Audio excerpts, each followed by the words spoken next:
You are on the record with Paul Critz, and I've been doing a bunch of what I call Plan B shows, which is when if I haven't lined up a guest, I play records, and there have been days where I really didn't want to line up a guest, so I played a bunch of records. But today we do have a guest, and it took a couple of weeks actually to get this to happen. But here in the studio, live with us, Meng Lo. How you doing, Meng? How you doing today, man? I'm doing good. I'm doing good. Get that mic right up on you. Let's get that voice in there. There we cool. go. That's it. Much All right. better. Oh, cool. So I just wanted to catch up with you because you are a person I've known for a while who does like a wild array of varied things in your life. I do. So I just wanted to check in and see what was going on in the life of Meng Lo. But first, how's the family going? Family's good. I am now a father of 3 boys. 3 boys. 3 under 3, that is. So that's pretty insane. Told the wife to slow down because she's the one that wants kids. You know, she actually wants a girl, so that's why we have 3 boys. Oh, no. Oh, man. So you're not stopping until you get a girl? No, so I got her to hold off. I said that we would have to upgrade it to a van, you know, and I want her to go back to school because that's something that she's really passionate about. Oh, okay. And she wouldn't be able to go back to school if she's pregnant. So there you go. Okay, yeah. Just thinking of so I won this round, but we'll see after. We'll see after school. So well, you might have won this round, but you're not going to win the war. Oh, that's never. So last we worked together was what? 6 years ago? Yeah. 6 years ago? Yeah. Was maybe even longer. Yeah, doing stuff with the YTA, with the Youth Training Academy, like that. And you were with the Wild Rivers Community Foundation, working there, and in charge of Redwood Voice at one point as well. Crazy. I know. Huh? Yeah, it was the Wild Rivers had another section called Building Healthy Communities, and then under that was my program, Redwood Voice. Right. So, yeah. Right. So were you involved with Redwood Voice? Like, how far back were you involved with Redwood Voice? I was the first hired for Redwood Voice. They started the name. That was all they had. And then I came in, and then I did the logo, and then I wrote the whole program. Just got it going. So you're like the founding father of Redwood Voice. That's me. That's awesome. Well, and here's what it's become. Yeah. We're a record label now. No, that's not so then after the time with the Wild Rivers Community Foundation, then you went off and what happened with you? Where'd you go? Yeah, so before that, I actually worked at the Harrington House as one of the outreach specialists. And so I went to schools and I did like presentations about healthy relationships, domestic violence, teen dating violence, things like that. And then after that, I actually got an offer with Taloa, and I went up there to do the same thing. And I helped Jody and me was like the first 2 hired, and we created the whole program. And so it's where it is now, you know. Wow. Yeah. And then I got found the opportunity to come work for the York Tribe for the Climate Promise neighborhood. That's very exciting. We've been covering that and just the kind of opportunities that has come to a community because of that grant. Yeah. That's just amazing. Yeah. So it seems like like you get in on the ground floor of things. You know, I love building, right? I love trying to make a difference and be like one of the first to say like, hey, I did this, you know. I really do want to teach my kids how to chase their dreams, at the same time make a difference in the community. And if I can't set that example, then I don't know how my kids are going to do that. Oh, you know? wow. So wow, because you got to walk the walk, right? Exactly. Yeah. And what I was talking about, like these jobs, these are like the professional jobs. On the side, I'm doing like acting, you know, cutting hair. Cutting hair. Yeah, run a YouTube barbershop. You know, that's crazy. Which is like legitimately like programs like New Dawn Services is hiring me to do like client home calls. Oh, wow. Which is like completely different. You know, you have to have your own stuff. You have to set up at their own places, things like that. So. Doing what? Cutting hair. Seriously? Yeah. See, I look at the cutting hair thing, and in my mind, I look at it as a media thing, and the cutting hair is just the shtick. It's almost the other way around for you. So it was. So that was the whole goal. So I cut hair on the side, and then people would tell me their lives. Yeah. And I was like, wow, like I need to share some of this stuff because this stuff is super amazing stuff that's inspiring people to do better. And I've also learned that when people tell their stories, it empowers the storyteller, and it also empowers the listener to tell their story, right? Sure. And so, this is how we connect with people and our stories, you know. Yeah. And so, just helping people tell their stories the way that they want to tell it. That's that's my calling. That's So, beautiful. That's like, it's all story Yeah. to me, like everything. Even things that you don't think are story, you peel it back and it's it's a narrative. It's got a beginning, middle, and an end and a point, and it's Yep. a story. Yeah, that's Yep. interesting. Wow. So who are some of the folks that you've had on the... So I have this guy, his name is Crow, one of my first persons that come on. He was incarcerated for 19 years. Ooh, wow. And moved around a lot of prisons, but he was still able to get his GED. He was still able to come out and be a normal. He's actually giving back to the kids and doing like artwork and showing kids that they can do better, right? And then, like, he's going in and doing speeches and things like that. So he's a pretty cool guy. He's doing door dashing now. Oh, wow. Really? So you might see him on the road and when you dash for some food. Wow. So yeah. he's still here. Yeah. Local? He's still here. Excellent. Yeah. So That's awesome. That's Yeah. awesome. I mean, was he in, like, I mean, obviously he's in for that long. He's in like state prison, right? yes. So Yeah, he was yeah. in Pelican Bay. Oh, wow. Things Yeah. like that. Yeah. He went in as a kid, like 17. Oh my God. Yeah, and he was in there for 19 years. Yeah. So. And let's see, 19 years, and because I've known people who've been in Pelican Bay as well, and that's to have like starting out. When he started out, there weren't the programs, there weren't the things, the opportunities that are available Yes. now because of court cases and things that have happened since then. So wow, that's great that somebody took advantage of those things and are able to. A lot of guys I know actually have come out and are able to turn around and put that right to work right there on the. Definitely. Yeah. Wow.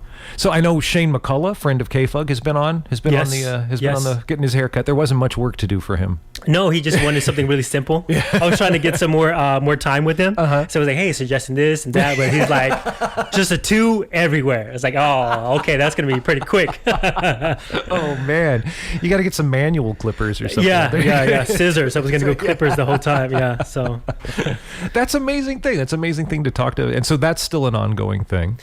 yes Right? and no. Yeah. So I started to transition over to do like men's like hair product reviews and things like that. There's a whole stigma about like guys taking care of themselves or like, oh, he's so conceited, he's doing Right. this and that, right? But I want to make sure that like we know what we're doing and like what kind of hair product you should use for type of hair that you have, things like that. But because of the kids, everything has been slowed down. So yeah. 3 boys under 3. Yeah, sure. Yeah. I'll do that. I'm glad you're here even just today. Thank you very much. That Oh you no, were it's an able to honor. come. It's an honor to be here. Yeah. Because 3 kids can get in the way of anything. Yeah. And I know that in the past we talked, and when we were working YTA and things like that, you had done some acting, some film acting back then as well. Yes. And I remember there being some sort of post-apocalyptic thing that you had done down in the Bay Area around that time. Yep. So that was it was a spin-off of Double Dragons, the video game, but it was called Next Level Dragons because we couldn't use the name because it was copyrighted. Yeah, right? sure. Anyway, and so I went down to the Bay and we shot on the SS Hornet. Oh, whoa. Yeah. Okay. And so we shot up there and we did this whole fighting scenes. And I usually play the bad guy because my mama's face that she gave me is like. It's like bad guy, you know what I mean? I have no idea what you mean. Can you give me a bad guy look? Let me see. Like your resting face? Yeah, it's just this normal face. I look at you, I see Meng. I don't see it. I can't. It's not a bad guy. I know this guy. All right. It's just my mom's mad dog face, and she use on you? Yeah, all the time. And so when I sit in headshots, it's like, great, you need to play this person. So I usually get bad guys. I usually get murderers. So I was like, this is fantastic. Yeah. Because in real life, I'm a really nice guy. Yeah. And so I get to play my alter ego, and so I just like let steam off there. Sure. You know what I mean? Sure. Yeah. And that's every actor has said that. It's the villains are the fun ones to play, right? Yeah. Yes. That's awesome. Yeah. If we talk about like the girls, the villains get the girls of the longest. If you look at Mario and Bowser, or like Link and Zelda, you know what I mean? Yeah, it's the funnest part. Yeah. So now premiering, it's happening tonight, right? Tonight at 7. Yep. At the Badfish, which was filmed up here. You're in that as well. Yes. Do you? And you were talking before we went live about you weren't sure how much you'd see yourself in the film. Yeah, so the lines that they gave me was like a tongue twister for some reason, you know, and so I couldn't say it, and so I had to switch it and like start saying like these different things, you know, and so I don't know. So like I was telling you before, I don't know how much they edited me out, or so I know that I have at least a 5 minute or a 2 minute, 3 minute part in there, but it could be 30 seconds now. Who knows? No, wow. Yeah. So let me. Okay, if you don't want to share this, I understand. And in America, we don't share things like this. But I'm just curious, as somebody working and a working actor and acting in a situation like that, how much you get paid for a gig like that? So I usually do it only because they give me credit on my IMDb. Okay.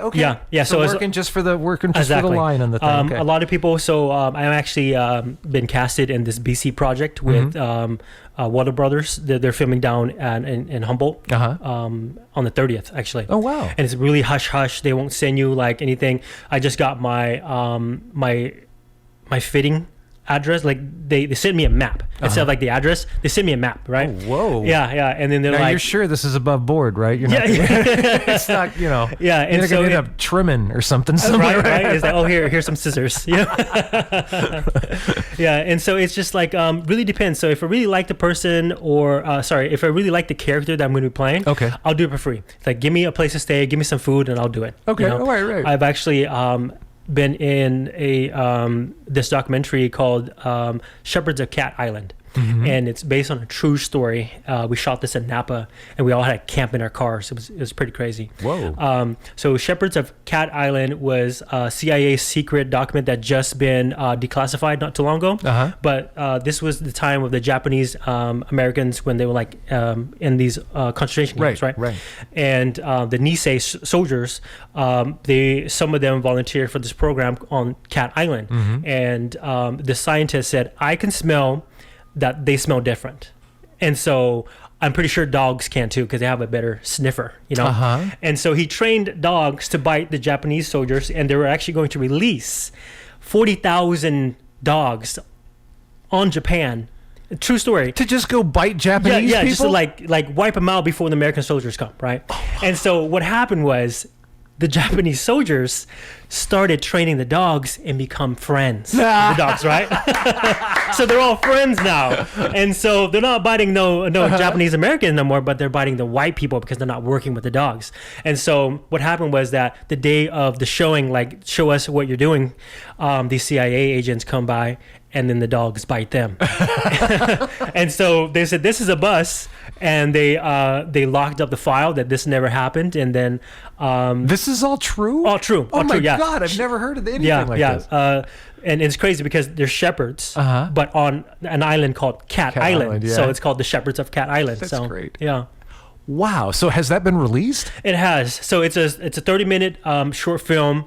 The way that they shot it was amazing. They've never stopped filming. They like one take, and we would move around the background to go to different locations. So as soon as they turn left, we would go right. So the whole half hour is like that? Yeah. It was everybody had to be on in character. How long did it take to get that down? Wow, that had to be so much work. Yes, and it was in 100-degree weather. Oh man, it was insane. Oh yeah. Wow. Yeah. Wow. So where can I find that online? I want to watch this. Yeah. So if you just Google Shepherds of Cat Island. Okay. Yeah. Got to get something to write on. That's just it's actually gone up to win multiple awards from multiple film festivals. But it's not quite a movie, you know. So I'm not too sure. That's a tricky sort of documentary, and then the length of it as well. Exactly. And then exactly. Wow. Yeah. Oh man. Okay. The Shepherds of Cat Island. That's fantastic. Just the stuff that reminds me of the what is it? The men staring at goats. That whole other Love CIA. that movie. Do you really like that? It's been I only saw it once a long time ago. I need to watch that again. But the Shepherds of Cat. Okay, wow. So tell me about your experience with Badfish then, which is premiering tonight at the Redwood Theater. Yeah. So Badfish, we went up to Brookings and. Again, didn't know my part, didn't know what was going on. They just said, "Hey, you're Brad." And that's actually who I am. Okay. So you're playing Brad, and you're going to be. So you have to be patiently waiting, like impatiently waiting for your role. Like you have to have that energy that they need. like in a second, right? Right. And so they're like, oh, this is you personally. It's not your character you're talking. oh yeah, about, yeah, right? yeah. So like you're waiting for your turn to go, yeah, right? Yeah, and but you got to have be full energy as soon as they exactly, say it. Okay. exactly. So you're like hyped on coffee or energy drinks the whole time. Is that was that getting in the way of the tongue twister? Is that? Oh yeah, yeah. It had to be. It had to be.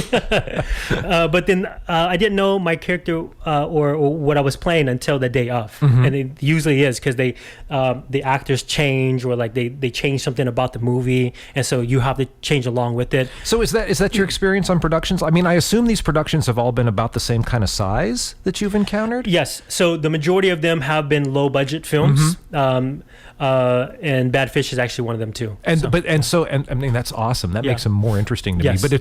But I mean I assume, I don't know if it's different for higher budget, big budget films, but that these are works that are in the works right up until they capture something in the Very camera, true. right? Yes. No, okay. Yes. Okay. Yeah. That's awesome. On bigger films, once you're done, they want you to leave the set right away. Oh, wow. Like you can't watch, you can't do anything. And so with these lower budget films, I love being a part of the atmosphere, right? I love helping out. Like, hey, let me carry something, you know?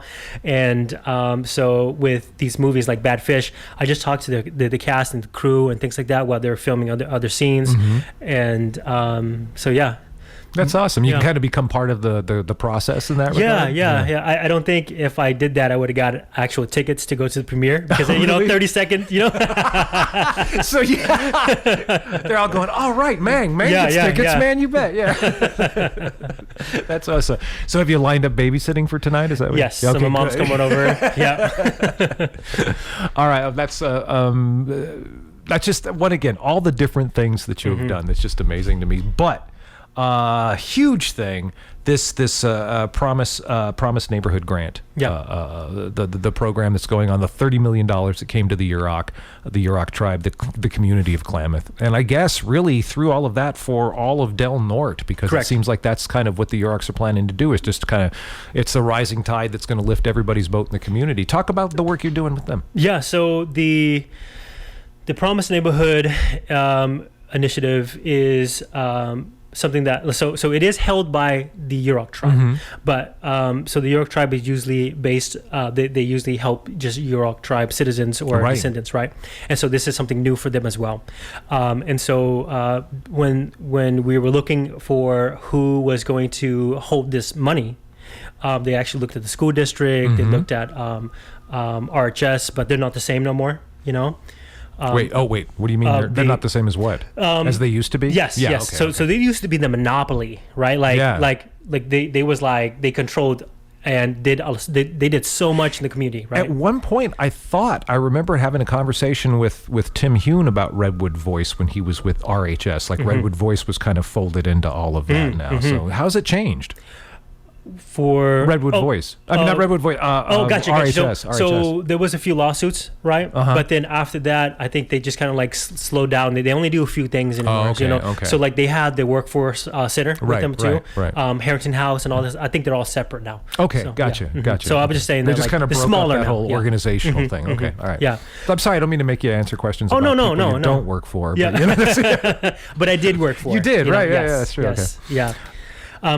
So we're trying to.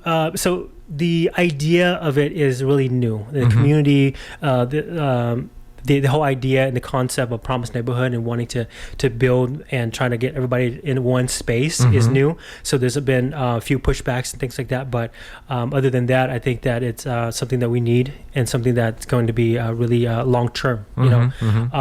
But basically, we get to build programs for kids. So think of us as like the funder, but not really, right? Where we partner with like the FRC, the Child Care Council, and things like that. So we fund them to continue doing their work, but we add a little like, hey, this is what we're trying to achieve, where we need data so that we can continue funding, Okay. And so basically, kind of like HAF, the Humboldt Area Foundation, but on a different level. Because we don't actually do direct services, but we build programs in the background for other services that do direct services.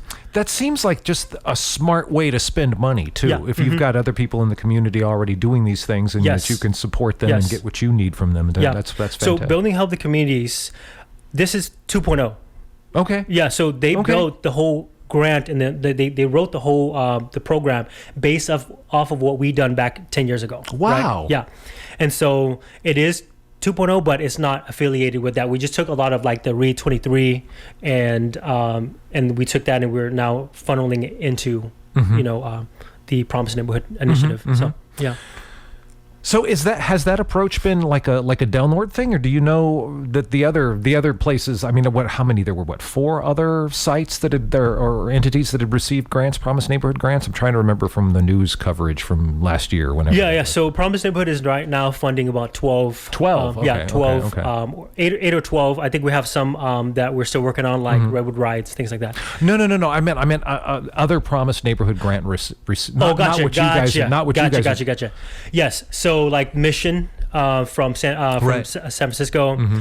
So Climate Promise Neighborhood is just one of the many ones. In California we have Hayford that has one. Mission in San Francisco has another one, but yeah, so in California alone, I think we have at least 3 or 4. And and that's $30 million for each of those. Each of those, yeah, exactly. But see, the difference between us and them is that they serve only a small community. Right. But we serve the whole thing. Yeah, the whole Del Norte County. So, wow. Yeah. Wow. So who decided to base it on how BHC had worked in Del Norte? So Kevin Malone, he is the True North. True North. Yeah, Yes. So him and his wife, Ali, wrote the actual grant, and they took what worked right from the actual Building Healthy Communities. Wow. Grant. Okay. And again, they were like, okay, who can hold this $30 million grant? And so there was a special slot for tribal. So there's right now in the United States we only have 2. Yeah. So it's us, the Yurok tribe, and then there's one up in Michigan called I think. I'm gonna slaughter the name. So no, I know exactly. Yeah. So it's another reservation, but there's only 2 so far, and we're both connected to each other. So wow. Yeah. So I guess I didn't realize that too. I didn't know. So the grant then, I mean, I knew that True North had helped with they originated the grant, right? Yes. And then found sort of recruited the Yurok tribe to hold. Yes. Wow. Okay. Yeah. So Kevin Malone works for PICO, the organizing group, and then we're just so fortunate to have him up here, because he's doing a lot for us too. But yeah, so him and his wife actually wrote many grants before, so they said we're just going to tackle this, right? Wow. And so they when they got it, they're like, holy cow. Yeah. We got it. What are we going to do now? Man, that seems that's incredible to me to use the model that's already worked in because building healthy community. I mean, I've lost $10 million. How much money came into Del Norte because of building healthy communities? Do you even know? No, Yeah. but I know that it was their budget was very very small compared to ours, right? So we have $30 million for 5 years, and they had $10 million for 10 years. For the whole 10 years, yeah. So that's insane, if they had this kind of money, I think they would have done a lot. Right. Yeah. I knew, and we have covered, Redwood Voice News has covered what some of the community outreach that True North has done, that Amy has done with folks from the community in Klamath to getting buy-in and people sharing their ideas for how best to. So what sorts of decisions have been made? In what ways are the Promise Neighborhood grant funds being spread about the community? So again, one of the things that we're doing is like a mini grant, right, where we give partners, community organizations that aren't partners, like a little bit on the pot, so they can do summer programs or whatever too. But mainly, it's about trying to connect everybody to resources, to build and to hold space, and to help out the organizations that already or is working, right, like the FRC. Things like that. My thing is that they've been here before us and they're going to be here after us, and so I want to make sure that we as a partner can help them navigate that and keep funding them until they can get to where they need to be. Wow, so that's amazing. So other so FRC, you talked about what are Adam and Redwood Rides doing for you? So we contract them so much that we're just going to make them apartments. Is that what? Yeah, okay. Yeah. So it's like, hey, can you do this? Hey, can you do that? Instead of like waiting for their their payment, might as well just pay them up front. Yeah, like on retainer, basically. Yeah, exactly. This is what we want from you throughout the year, and here's the money for it. Wow. So excellent. It's and I've got. And they occupy, and he occupies too, kind of an interesting space in the community, but as a private business owner as well. But I got an email a few weeks ago about, hey, the CCRP is looking to do this and sent this proposal around. You guys interested? And we were totally interested in it, and so I wrote up a proposal and sent it off, and we're still waiting to hear back. But I'm like, why? You didn't have to share that with me. Right on, Adam. Thank you, man. It was good. That was awesome. really cool. Yeah, that's all. Did you know that he was like a reporter for? That's how I first met him. Was actually I did not know that. You didn't know that because he has this beard and he does like the river, right? Yeah. Just like hippie, right? But no, he's really educated, really smart, like really down to earth guy. He's amazing. And he's got this energy just to be around him. It kind of makes everybody seem a little cooler and a little calmer. I like that too. This is just amazing work you're doing. What's in the future for you? We got to apply. I mean, this Promised Neighborhood Grant's going to be a lot of work for you for the foreseeable future. Yep. I'm hoping to continue with this until I get experience, or keep going and keep building up with this. So even though the grant is only 5 years, there's no Promised Neighborhood has been left fundless. Wow. So like, as long as you keep doing what we say that we're going to do and help out our community, we're going to continue getting funding. And so that I hope that that continues and we can just help everybody out. So once again, helping. But the community. but in the future, just more kids, more